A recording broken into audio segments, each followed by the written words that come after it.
podcast about people making the world a better place.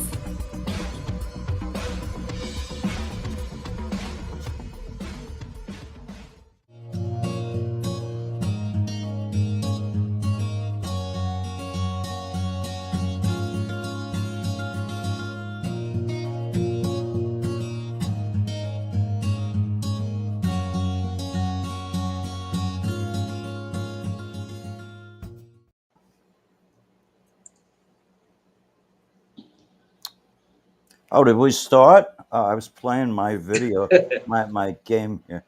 This mailing in my thing to my parole officer. My name is Andrew Kelly, the Aardvark. Here at Aardvark Interviews, we're here every Monday night at 5:30 p.m. till about 6:30, or until Teddy, our producer, says that's enough of this. We got a well-respected filmmaker, director, actor, film editor, screenwriter. The list goes on and on. I don't know if you want to say comedian anymore, or that was just a bad dream. Bad dream. But we have Al Dubinsky here. Al, thank you for coming on the show. Well, thanks for having me. Now, Aardvark, are you the Aardvark? I am the Aardvark. You could tell You're the Aardvark. The resemblance is striking. If you ever see an Aardvark in the forest smoking a cigarette, that might be me. All right. Thank you, big ass actor. Thank you for having me here. That's my Instagram handle because I got a big ass. But let me ask you a question. What actually brought you to be a filmmaker and to get in this industry, first of all? I was, as a struggling, sometimes busy, sometimes not actor. We fell into that pandemic. I was a photographer for many years, but and we got into the pandemic, the beginning of the pandemic, and I said, look, I mean, it's been a month now, and as comedians, as artists, we go and perform in places. We're always on a set. And when the pandemic started, I said, hey, it's been 2 months. I'm sitting here in my, in my house. So I said, you know what? Maybe time to make those scripts that I wrote, maybe make them as films. Or how are you going to do that? Well, you're not, unless you have a lot of money. So now you have a pandemic, and I just started learning more about cinematography and cameras, cinema cameras, and amazingly, I was. It came easy to me because, again, I understood focal lengths, and I had a Nikon, my camera for the D3100 for many years, and I have prime lenses, variable. Different lenses, so it came easy to me pretty quickly. Okay, I may ask some stupid questions, but there's a lot of people who don't know a lot of things. Do you think the quality of the camera makes a difference in filmmaking? I think, it does, and there's a lot of as I said, every cinematographer, filmmaker thinks his camera is great and I'm shooting it on that, but that's a little what's the word for it? I wouldn't say arrogant, but it's not true. No, when you're dealing with film, you're dealing with, and a cinema camera, you're dealing with do you want the Red DRE type cameras are the first digital 35 millimeter cameras. Before that, if you go to Hollywood, for you to create 35 millimeter, that look, that film look, you can't even buy those cameras. They're Panavision, whole room cameras. You can only rent them. So what Red and RE have done, they replicated that look and feel in a digital way. Those cameras aren't cheap, but there's going to be a difference between you using a 35 millimeter, the digital Red camera, and a DSLR, which is my Nikon D3100. All right. Let me ask you. That only records 1080p. But still, I mean, you could still make a film with a DSLR, any camera, photo camera that can shoot film, sure. All right. But it's not going to be, that film look you're looking for. Well, let me ask you a question. All right. I've seen a lot of commercials on TV that say you could just whip up a film and make a film with your cell phone. What do you think about Well, that? I know you could. they're trying to sell cell phones, and Right. what do you You think? could. I mean, I know a lot of people who filmed a movie and it's a decent movie on a cell phone. But I mean, to me, it still does not look like that studio film that you go to watch. Oh, what is this? So Jesus Saves. yeah, what is that? That is a short film I shot recently. Nice. Is that going to be up for festivals or is it released? Yeah, or? that's gonna be at festivals. I got that was shot on a Blackmagic Cinema camera 4K, and it was shot in Brooklyn. Wow. It's not a comedic film or anything. It's a it's like it's a fantasy film. So, but yeah, it's a short film. I'm not, of course, I'm not. It's not my film. Okay. Let me I ask. was the DP on this film. All right, but you also direct. There you go, buddy.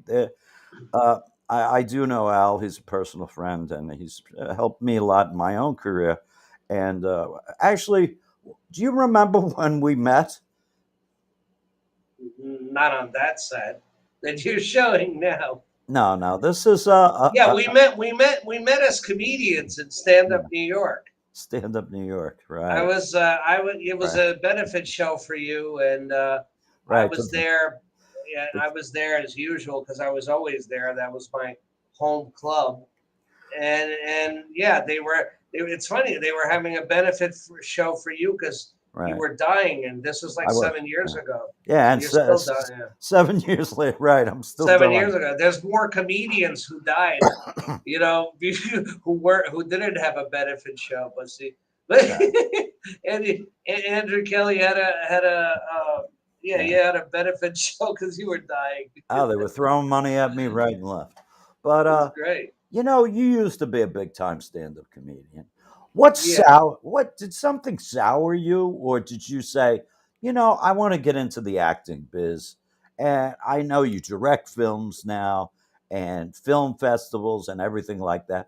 But was there some reason why you branched out from stand-up comedy, where you were essentially a success there as well? Why did if you notice that historically, and a lot of audience members, anyone listening do not know this, you have to be really internal to the industry. There's a thing, and if you notice, all the comedians who are really good comedians, Bill Maher, all of them kind of went into acting. The reason for that is people think that, look, he was a stand-up comedian and became an actor. That's kind of not. I don't think that's true. Stand-up comedy is it's an opening act type of thing. You don't have a lot of opportunities.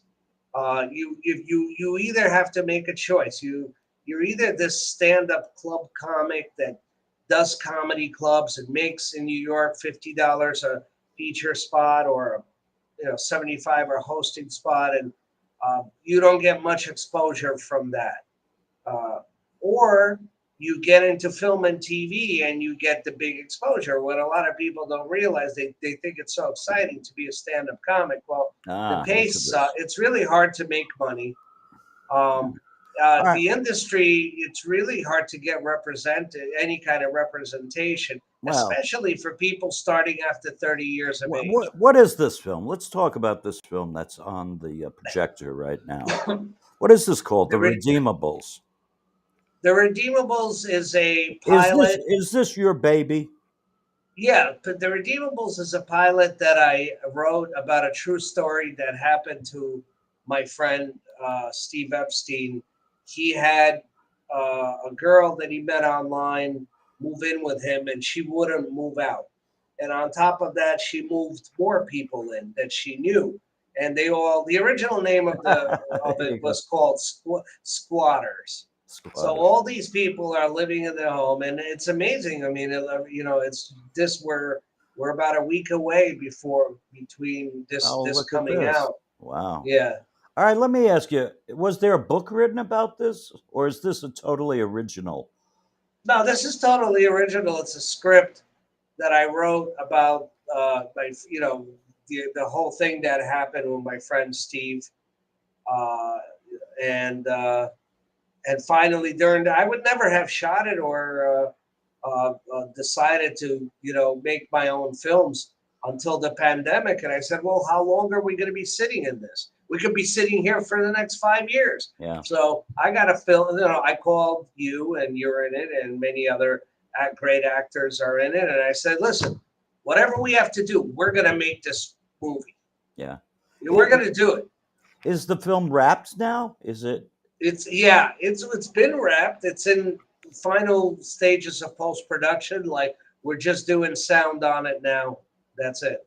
All right. Do you think the magic really happens in the editing room? Yes, it's yes, and it's hard. People. Larry Kasdan, right, said that uh, the fun in filmmaking is not in in in actually filming. I mean that's it is. I'm sorry, in actually filming, but the hard stuff is the writing and the editing, the post production, the writing. That's the hard work, and there's a lot of filmmakers out there, Look at as this you and I. beautiful Yeah, lighting. I've yeah, seen clips from the film, of course, and it's yeah, just beautiful. It's beautiful to look at, and it's hilarious. The lines are just, yeah. oh my God, tears were coming out of my eyes going through If it. you see a lot of, there's unfortunately a lot of filmmakers that get into filmmaking and don't realize that writing and post production. I just got a film that Yeah, I was yeah. is hard. Here's another one. Other than Swiped, I just got a film I was in. I acted in. I played a Russian mobster running around, chasing the lead. This was 3.5 years ago. Mm, It's called Treasure Trouble, and Seton Smith is in it, the comedian, okay. Seton Smith, and a lot of big Okay. actors are in it. And the film the All trailer right. just came out. Okay. Is that gonna be anywhere? The treasure trove? But Treasure Trouble will Treasure. definitely be in. I'm not sure where they're submitting it to, but my point is, look, 3.5 years to 3.5 years to edit the film. Yeah. That's not unacceptable as long as it looks great. You know what I mean? Yeah. And we have, as you're aware, we have actors pressuring us, going, "Well, where's my film? Where's my film? I want to see Oh, myself." And you look at know, this. This is my co-host who never gets back to me texts wise. I'm so worried. And this is Dr. Professor Zappo from the okay. planet Honda. But Kellyanne, how are you, my dear? I am so worried about you. What the hell? I'm sorry. I'm late. I was stuck in traffic and I was cutting it a little tight, but I popped on as soon as I could. How is everyone here? And hello. This is Al Duby, a filmmaker, director, worked on several projects together. This is Kellyanne, the Canadian Goose. She does live in Canada and she flies in sometimes, but she had a broken wing this week and they had to take her to the hospital. Feathers were flying all over the fucking place. And I don't know her status now. So we brought Professor Zappo from Planet Honda to come in. He will give some medical advice because the other planets, of course, are well ahead of us or some shit. Ahead of us. What do you think, Kellyanne? What do I think? I'm trying to get my headphones to connect, and they're not connecting. Excellent. You sound good. You sound good, though. Professor Zappo, do you want to say something to us on Earth here? Thank you, Professor Zappo. It must be a tough connection being on planet Honda from Earth. Maybe the Wi-Fi. All right. All right. Do you know Al Dubinsky, Kellyanne? No. Do I? I know I don't. Well, that's going to be tough with Kelly's questions tonight. Do you have some favorite filmmakers, Al Dabinski? Yeah, I mean, everybody from Scorsese, who I worked with for during The Irishman, and Coppola, Ridley Scott. I mean, it's just, I mean, Todd Phillips.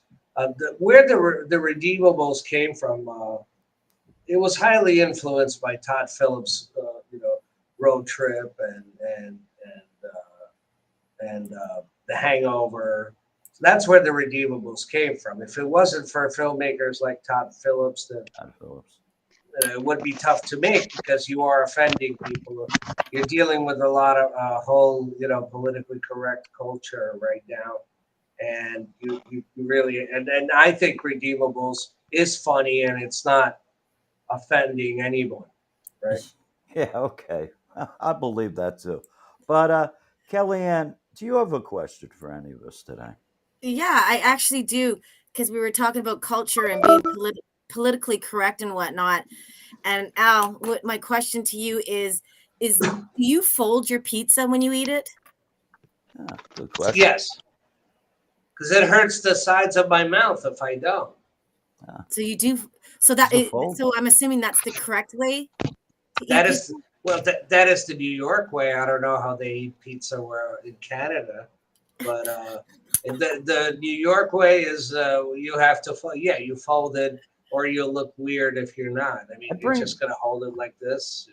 Brings up a good question. Do they have pizza in Canada? That's my dog. Huh? Do they have pizza? Oh, so we definitely cute. do have pizza in Canada, but I don't know if all Canadians eat it like I do, but I usually use a knife and a fork. A knife and a fork for pizza. All right. Professor Zappo, can you hear us in Planet Honda? I'm having a little trouble hearing you.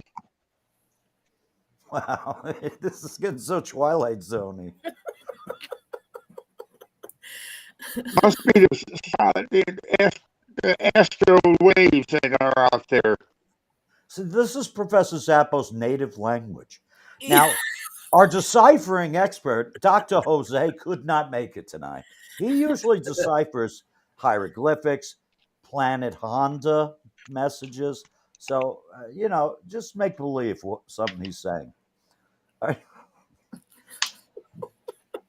Kellyanne, are you okay? I was very worried about you.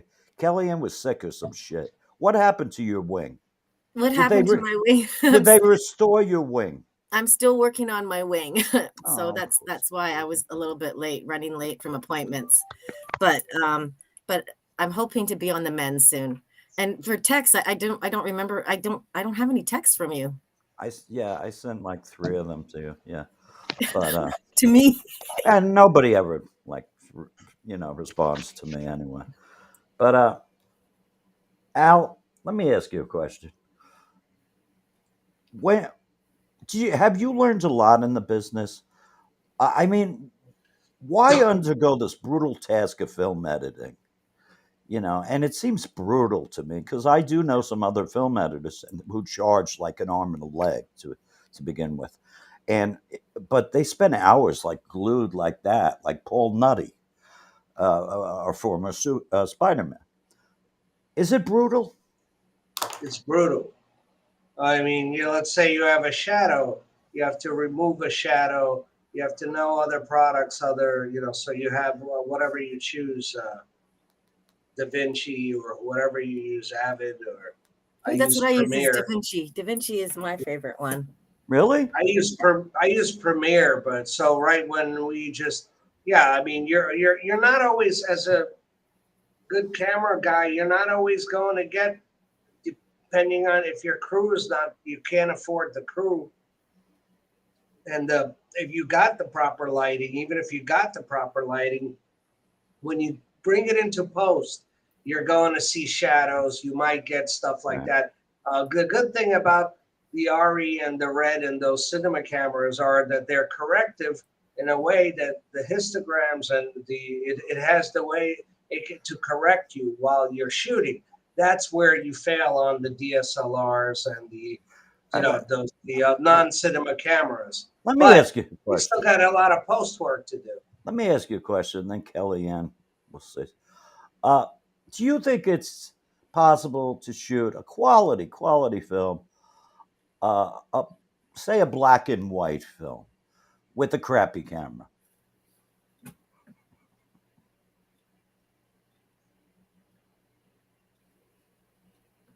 Hello? Hello? We're here. Al, you there? Yeah, And what the hell is this now? I'm here. There's a picture of me in some Belgium music video. Wow. It was some I kind of... was. That's the Joachim Carlson. He's the director of that music video. It was for some big Swedish music star that I don't remember because I'm not a big Swedish star Oh, it was a music video? fan. That was a music video. That Oh, picture. wow. I thought it was a porn film. All right. Yeah. So, Goose, do you have any questions, my dear, dear beloved Goose? Yeah, Al, actually, do you find like when you're editing, are you more productive in the morning or at night? Oh. I always in the morning. Definitely not productive at night because I drink after 8, and so that's not gonna. So I can't be sitting there. Everything is just a mess, and But yeah, if the thing with editing is interesting is once I start, I can't get my I can't. It's hard for me to break away, unless the scene I'm working on is fixed, or whatever I'm doing is if that sequence is complete, then I'll walk away. If not, I could be going till 4 in the morning. Yeah, I get that. Editing can be so tedious, Yeah, but very, very rewarding. And I know how much time it takes just to do a little video. So to do a big video, going back to Andrew. Going back to Andrew's question is there a show? Okay, go ahead, Kelly. About shooting, like for having a shitty camera. Can you pull something out of a shitty camera, even like color black and white? I'd like to hear your intake on that.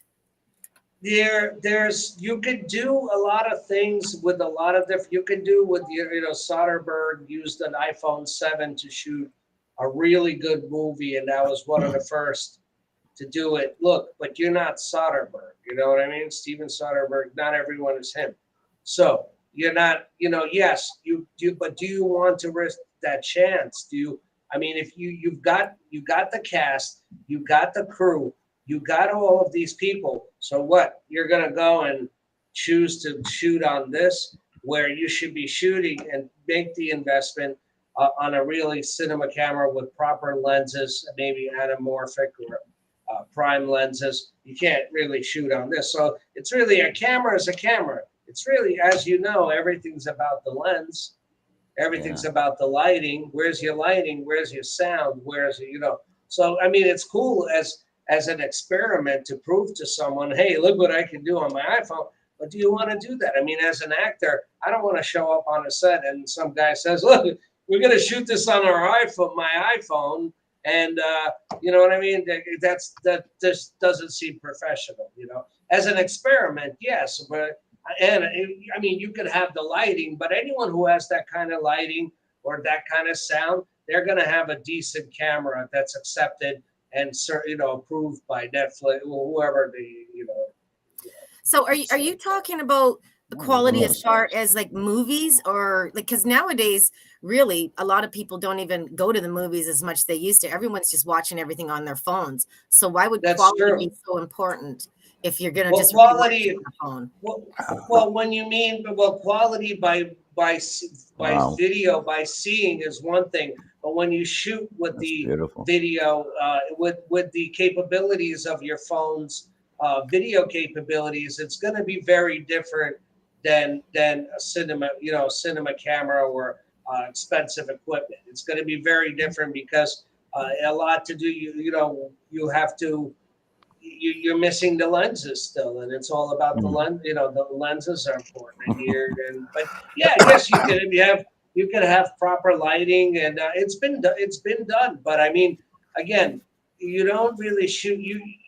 Can you come up with something that can look like a studio film with an iPhone? Mm. No, Mhm. not really.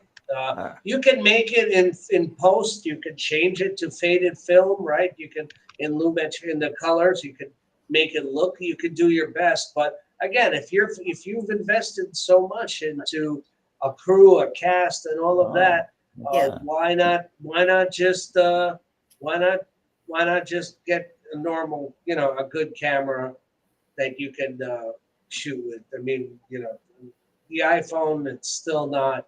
It's great. It's come a long way, but it's still not a cinema camera. right, right. Well, let me go back to Professor Zappo.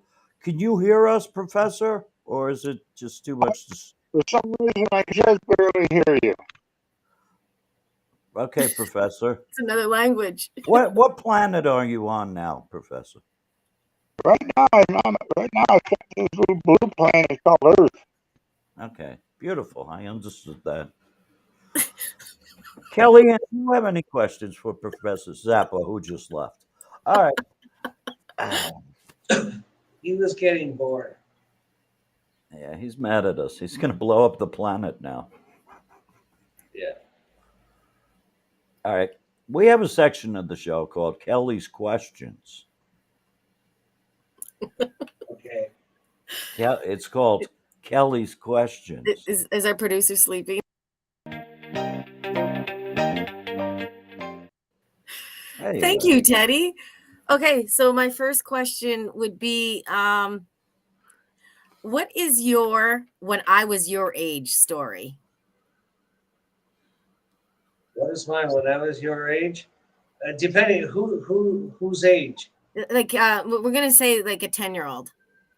A 10-year-old. Yeah.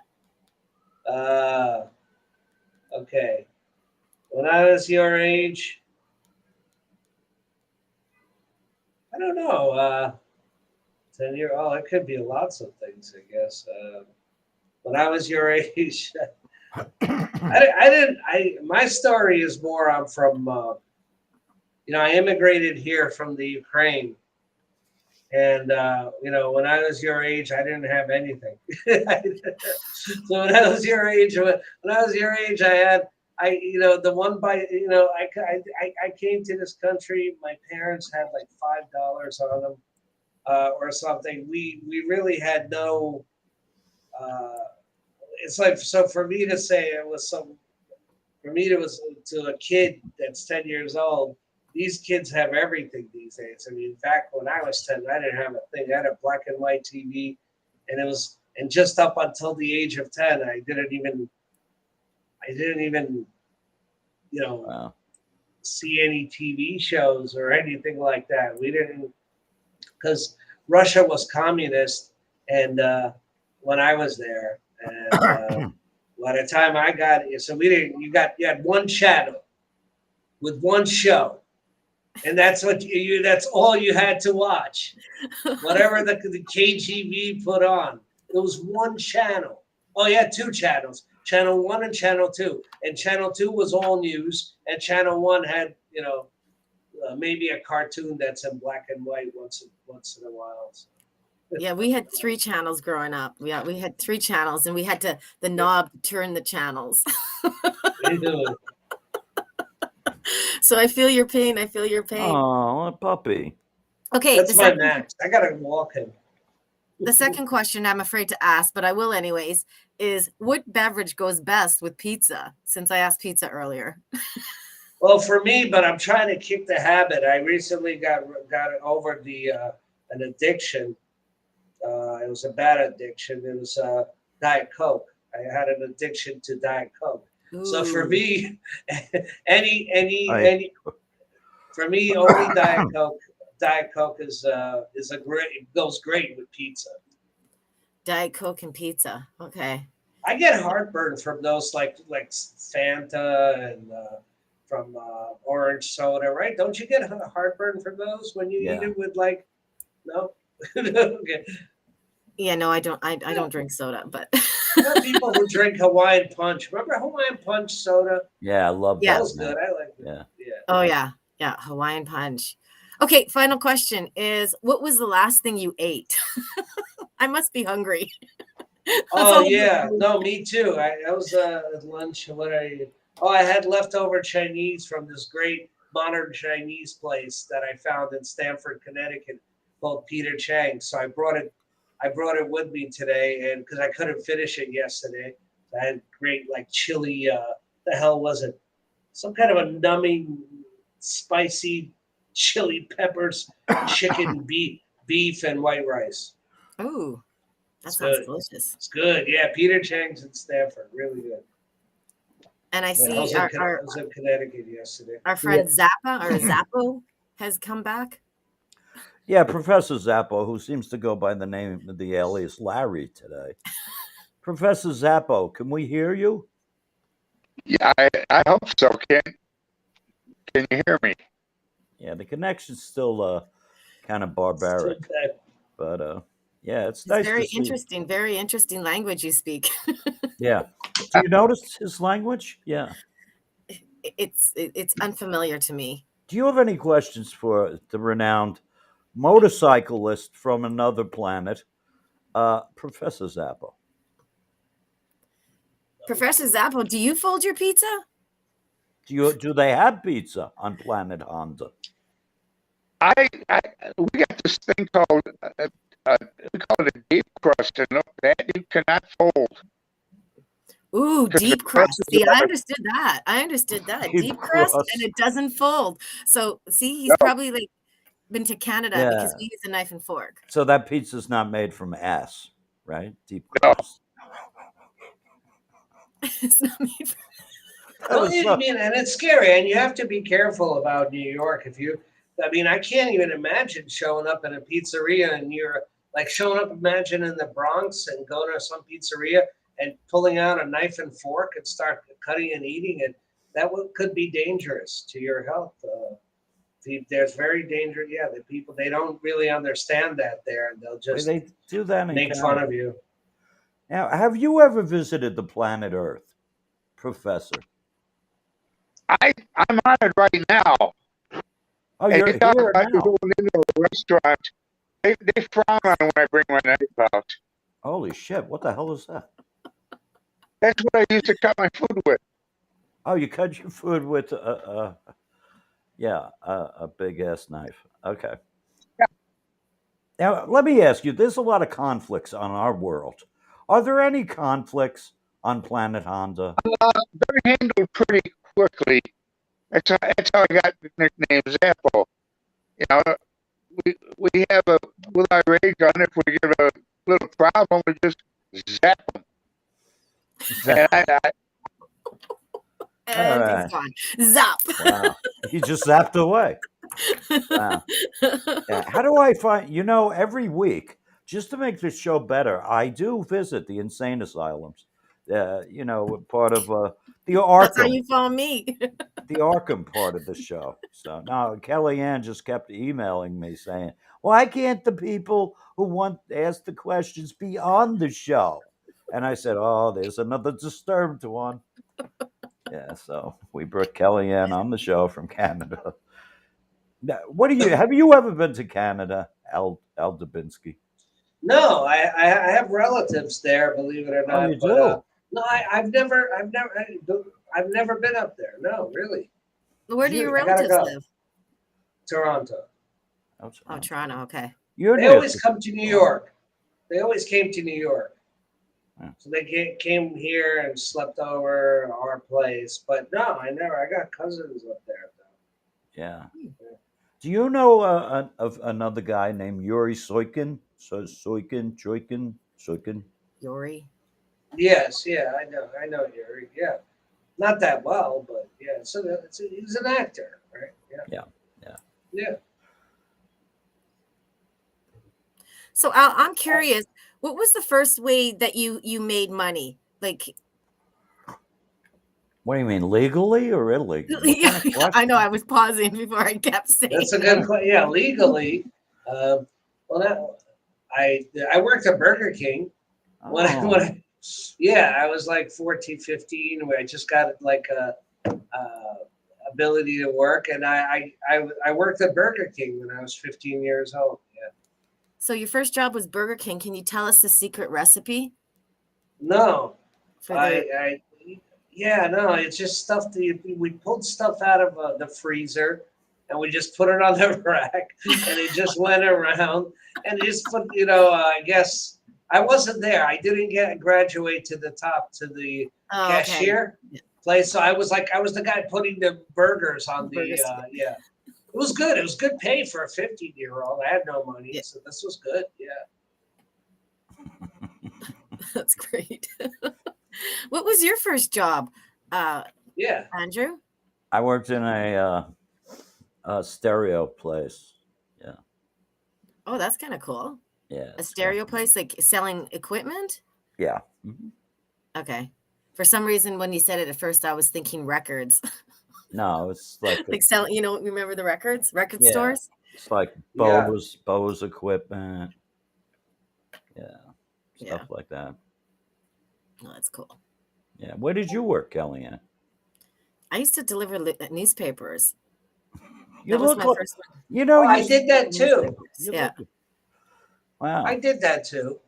But Burger King paid more. I made more money in Burger King. Oh, delivering papers is hard because like we live in I live in Canada and we had winters and it's brutal, taking your toboggan out there and carrying all those freaking newspapers. So do you deliver them via dog sleds?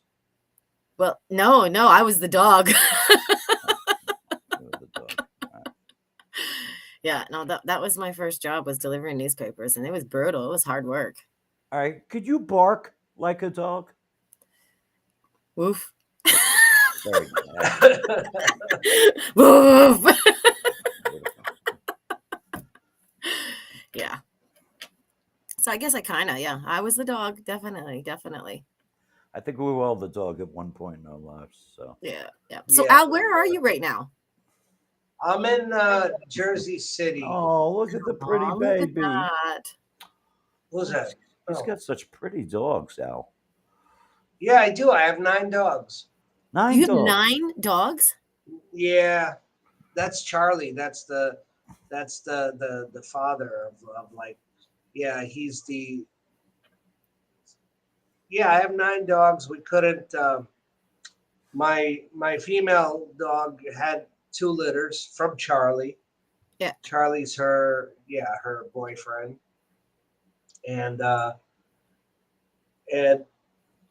we decided only to sell to good people, do some background checks, and it's so hard to find those people. There are flippers out there, people who take dogs and sell them for more money, and it's so heartbreaking. So I already had 4 dogs. We kept 5.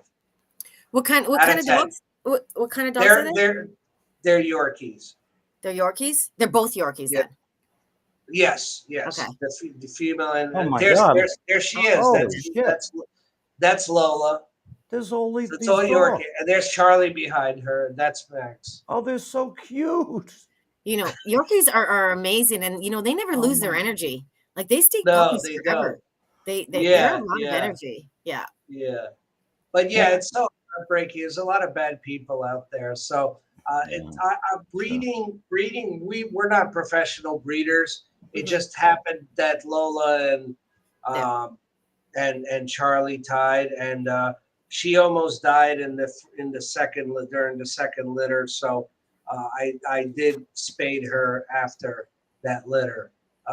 Because she lost calcium. Wow, so Yeah. I kept this little thing. That's Mona. Yeah.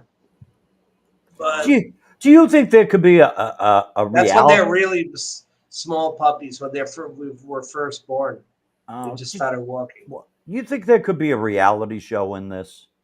All my Yorkies or some shit like that. All my Yorkies. There's a lot of dog stuff, right? I could see it being on Animal Planet right now. Yeah. I would watch Al running after the dogs. Oh, here he goes again. He's back.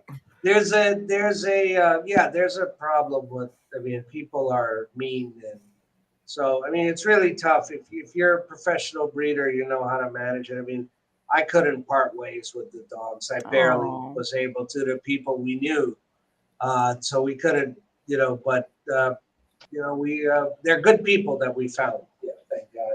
But it's not a profession or a job that I would ever. Yeah. I don't know who would be able to do this. Yeah, that's true. Do you have a question for Professor Zappo, Kelly? Professor Zappo, can you hear me? I can, I hope. Okay, I have one question. Which vegetable is best with cheese? That's a good question. Say that question again. Which vegetable is best with cheese? Because you got the knife, right? And I was just wondering, you obviously eat cheese. So which vegetable would be good with a big chunk of cheese? Oh, I like asparagus with hot cheese. Ooh, I have asparagus too. That's a good idea. Yeah. Broccoli's good. What the hell's calling me? Broccoli and cauliflower. Oh, wow. Those are all really good suggestions. I think it's my agent calling me. Oh, really? Are you with an agent? Goodbye, Dr. Zapp, Professor Zappo, whatever the fuck your name is. Are you with an agent right now, Mr. Dabinski? I've been signed with Righteous Light and Salt Talent Agency for 3 years, and now I just recently got rep by Glitter Talent. Wow. Do you think it's difficult for a young upcoming actor to get representation? For any actor, it's very hard to get representation. I mean, I'm not sure what I know young actors who still can't get representation now, and they're great actors. They're wonderful actors. Yeah. It's not that. My opinion is that I was referred a number of times to a specific agent and talent agent, and it's really nothing personal. It's just that maybe that agent has someone that's your type already. Could be anything. Maybe your headshots aren't good. All right, let me ask you, do you think somebody as old and ugly as me could get an agent? Absolutely. Thank you. But you don't, you gotta work hard at it. You don't have an agent, Andrew? I do, thanks to Al, actually. Yeah. Antidepressants. What the fuck? Andrew's a good, good actor, but there's a lot of great actors out there that just can't get representation. What I said. And it's pretty sad. Look at all the dogs. Kellyanne's got some dogs. That's Charlie. What kind of dogs do you have? She's got a Shih Tzu, I think. I got a Shih Tzu, a Papillon, and some weird mix. Where's your dog? Is your dog there? No, I don't know where my dogs are. They're hiding. I just got home. From the hospital? Yeah. Oh, poor Sweeney. You okay? Oh, yeah. Yeah, I'll be okay. I'm just going through the motions right now. Yeah, so you're lying to me, basically. All right, let's go back to you, Al. You have your representation. You have your agent. But you're also a director. Are there representations for directors, or do you want to join the Directors Guild of America at some point? Yeah, absolutely. I don't think I'm at that level yet. I'm still an actor. I'll always be an actor. But the thing with, I guess we'll see what happens after the Redeemables, right? That's what I've been, you need to complete a full film first before. I mean, I do cinematography, DP work on, other short films for someone, for this one person, another person, another film, but that's not my film. So Right. So do you want the Redeemables to be a film or a TV series or? No, it was designed as a TV. I created it as a TV series. So. All right. Kellyanne, do you have any questions left for Mr. Dubinsky? Yeah, I'm just wondering, what is a weird fact that you know? What is something random that you know that people would be surprised of? Oh.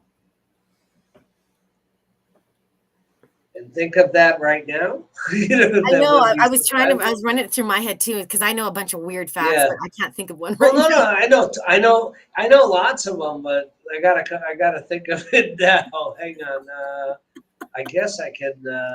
Yeah, that's a weird fact. Oh. Oh. Oh. I don't know. Oh, that is a cat. I was going to say that looks like a cat. Yeah, it is a cat. He loves to he loves to play with the dogs. So you have a cat too? Yes, I have that's a Scottish straight, and I got a Scottish fold too. Wow. So here's a fact. Okay. The Scottish straight has the straight ears, and the Scottish fold has the weird. But here's a fact. Oh. Yeah, it's folded. Yeah, Scottish fold is folded ears. And I'm not happy right now because he started snoring, and I hear that this is common with these cats, that at a certain age they're because their face is mushed in. Oh. They start having some breathing problems. Breathing issues, yeah. So like a sleep apnea sort of thing? It sounds like it, yeah. And I'm very upset. I'm not upset. I'm nervous about it. Oh, there she is. Oh, that's the Scottish. That's the Scottish. Wow. What a beautiful cat. Yeah. They're great together. They're good. Yeah. It looks like the cat doesn't have any ears. Let me ask you. Yeah, no. What happened to who cut her ears? How does she hear if she's got no ears? She hears. Yeah. She's got ears. You just can't see them from that I know. I'm joking. Oh my God. You can see her. You see her face is not so mushed in that much. So hopefully she won't have his problem. The other cat's problem. Let me ask you a question, Al. Do you put water out on your ledge late at night when there's a full moon to get moon water? No, because there's a fact about that. If you leave water out, see, that's a good fact. There's the fact. You leave water out on your ledge in New York City, you will get water bugs, humongous cockroaches, because they enjoy. Yeah, that's a very bad fact about New York City, because they enjoy dampness and when it's wet. And the misconception about it is that people think that these cockroaches, New York cockroaches, the misconception is that they like paper and they like food. No, they just need wet, damp location, old buildings. And where do you go for that? New York City. Wow. Do they have? Did you know that, Andrew? Well, hello come on, there, Andrew. my favorite human. You got 100 of Grace, them, right? goddess to the stars. And something very exciting is coming just around the corner. Who's this now? And you know what it is. It's the full moon, but it's a special full moon. It is, also the first lunar eclipse. So, wow, it's a water sign moon. And what we need to do is... Who is this? Get our little jars ready. Oh, and no. of course, Cockroaches. water. There's come cockroaches on to in my there. live and we can start our moon rituals. Get all ready. I think she's Yes, crazy. it's coming real fast. See you guys soon. Is that? She's insane. Where does he find these things? Now, Kellyanne used to be a star, an actual star on TikTok. She was actually called the queen of TikTok at one time. Millions of views and virals Cool. and everything. But of course, she got thrown What do you out. mean billions of years? TikTok is new. Yeah. So now Right? she's kind of been asked to Been leave. dethroned. Why did they dethrone you, Kellyanne? Was it the nude pictures? I'm not exactly sure. I guess they just didn't understand my vision. All right. The Al, community guidelines, I never read them. So Al, do you believe in gypsies? Do you go to gypsies? Yes, I grew up with them when I lived in Ukraine. So I knew gypsies, and they used to tell fortunes, and they used to steal a lot too. But my father was good friends with them, so we used to go to dinners at their houses and stuff. But yeah, you get pickpocketed and stuff. That was the problem with gypsies. Yeah. But yeah, I knew gypsies. Why? Why do you ask that? Well, Kellyanne looked like a kind of a yeah, I kind of look like a little insane bit of a gypsy there. kind of in Oh, this yeah. TikTok video before she was asked to leave, basically. But you know, you lived in in Ukraine till you were like 9 or 10. Is that true, Al? 10. Yeah. 10. Okay, it must be Then hurting. we went through Italy to New York. Yeah. When I got off the New York, it was like the disco days. So like I got off and it was like the first normal song I heard that was like that I heard the Bee Gees. The Bee Gees, nice. I said, "This is it, man. This is it. I belong here." Yes. And so that's why. Yeah. Okay. Thank you, Teddy. All right. I was on a plane. Yeah. Even my producer hates me, so that's good. But I don't know where we're going. We're going to be submitting the Redeemables to, of course, Tribeca and South by Southwest, and nice. Slam Dance, definitely Slam Dance. Slam Dance. So so I'll keep you updated. But and what's that term? It's been. What's that term you use in the business? If you just want it to be a concept, a proof of concept, is that a proof of concept? Well, there's a sizzle reel, proof of concept. Yeah. Proof of concept is if you're unsure whether it's going to be a film or a TV series, right? You did that kind of well. What is that? Yeah, I made it as. I mean, I think you. Is this going to be a proof of concept? This redeemable. This is. You would wonderful. call it a pilot. I tell you, I laugh so much at the clips you send me. I just want to send them to everybody, but that would be wrong to do, and I'm not allowed to do that. A pilot is a proof of concept for TV series.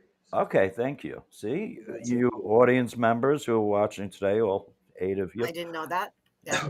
South by Southwest and all those festivals have pilot competitions. Slam Dance, they all have pilot competitions because that's another category. Can you repackage or re-edit your film, whatever you're into a short? Sure, you can do a short film competition. Can you do it to a feature? Well, no, you're going to need to. We're a 1-hour pilot. We're going to have to get another 40 minutes from somewhere. What do you think? But what do you think's the maximum time a pilot should be for a TV series? 1 hour. It should be 1 hour? 1 hour, yeah. Okay, thank you. Well, you have limited series too now, right? So they're longer, right? 6 hour, right? All right, let me ask you a question. What are you going to do with the $22 million that Netflix gives you for your TV series? Oh, get more, better crew, better cast, better actors, film something. Oh, gee, thanks. Fuck. Yeah.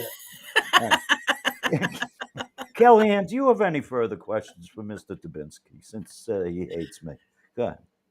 Yeah, actually, that's That's what I was thinking when he said about when you get your $22 million for your Netflix, you're just going to sink it right back in and just produce more, basically, is what you're going to say. Yeah, I struggled making the Redeemables because I didn't have the funds for, I had good actors because I worked with them. So I knew good actors, but like Gregory and Andrew and Alex Reed, who stars in it. But typically, it would be really tough for you not to be on such a low budget to film. And I did everything myself because I know the camera and I know my lighting and I have all the equipment. But it would be really difficult to do this on such a budget, without good money, this kind of quality.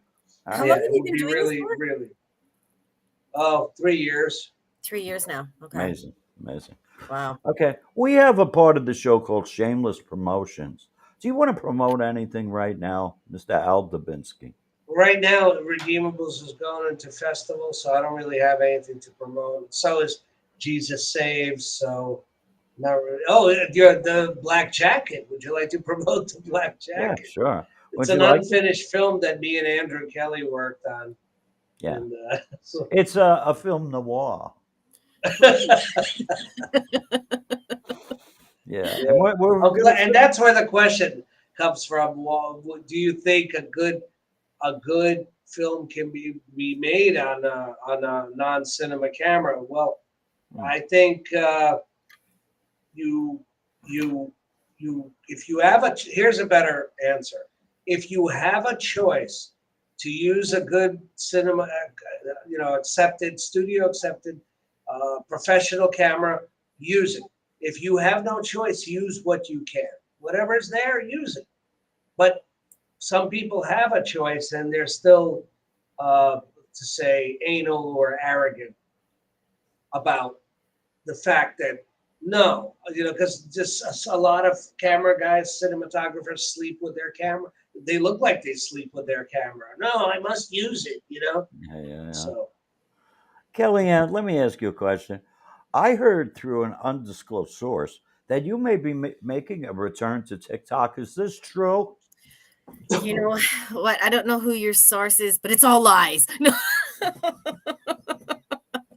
I may have a few accounts that I dabble with, but I don't think I'll return like full like I have in the past. So there'll be no nudity, basically. Yeah. Oh, I'll save that for Snapchat.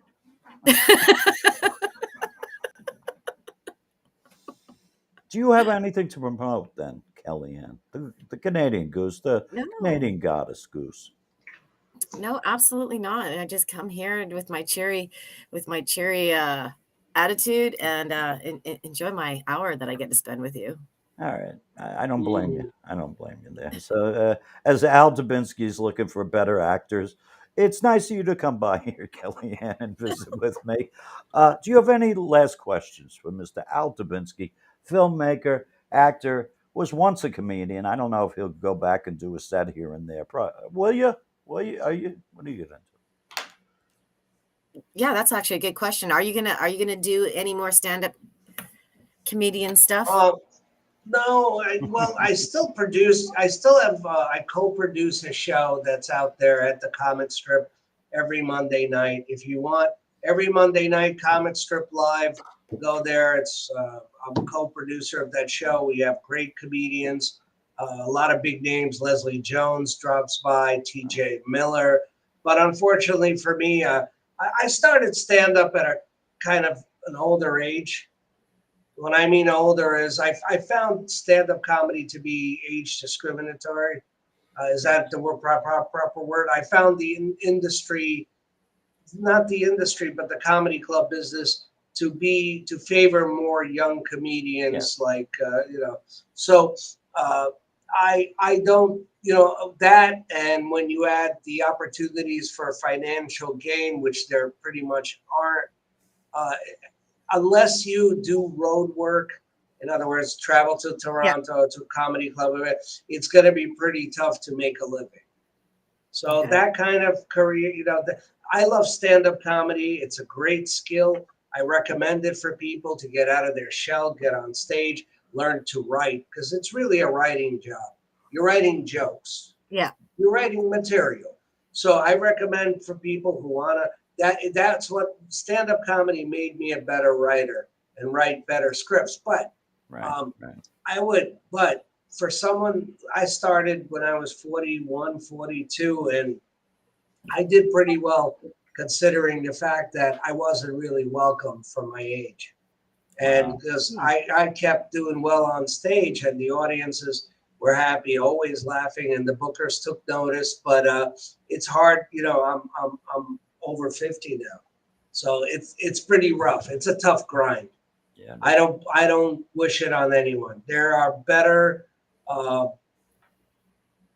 areas like filmmaking and podcast. A lot of comedians started doing podcasts, and there's a reason for that. It's a tough grind. I mean, you're coming home from your day hustle, and you're tired, and you got to jump on a train to go to some comedy club to do a spot. And you're really not getting paid much for it. So it's rough. It's a pretty rough grind. And you could be doing it for 20 years. There's great comedians who are highly talented, and they haven't gotten their break or haven't gotten any opportunity in the 20 to 40 years they've been doing stand-up. So I think stand-up is, I prefer acting because I kind of, acting gave me an identity, it gave me, the casting directors know me, agents, got to know me, and they, commercials. So I didn't see that kind of acceptance in stand-up. All right, let me ask you I saw. One final question. Do you think it's difficult for stand-up comedians to transition into acting? It's not difficult. It's very easy. But I mean, you have to go through training. I mean, you can't just be a stand-up comedian, untrained stand-up comedian, untrained actor, and think it's gonna all work out and be great. That's gonna be tough. You still got to go through actors training and whatever that would be. I mean, you could get lucky, sure, if you have that look, if you have a face that somebody needs, but I don't believe that that's the proper way of doing it. I mean, Kellyanne, well, will they be? You got to remember, with stand-up comedy, there's not much rejection.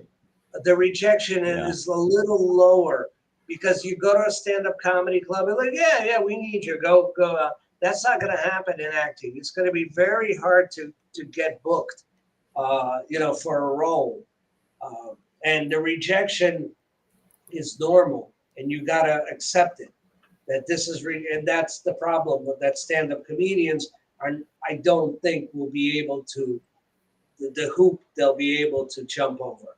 I don't think they'll be able to do that. You're every day you've been, someone lets you into a club, you do a spot, but where here it's like really hard to get to book a role. And and you gotta accept the word rejection. You gotta be rejected every day. You just gotta accept it. So I don't know if stand-up comedians are ready for that kind of something like that. Yeah. All right. Well, thank you, Al. Kellyanne, what's the name of the production company? Hello, Hooray. And what's the name of the show? Aardvark Interviews. We got the name of the show. What's the name of the Patreon account? Aardvark Interviews. What's the name of the production company or a Patreon? Hello, Hooray Live. All right. See, wow, I got these ones down. And don't forget, there's going to be a epic episodic show. And what's the name of that's going to be performed? Muted. Very good. Wow. Any closing words? We're running out of time here. Thank you for coming, though. Thank you so much for coming, and I apologize that I was late. Sorry about that. No, that's okay. Thanks for having me. All right. So there's no music or anything since my producer left. Okay. So we'll go like this to close the show. Yay! All right. Well, thank you, everyone. Thank you. It was great meeting you. Same here. Bye. Bye-bye. Bye, Kellyanne. Love you. Love you.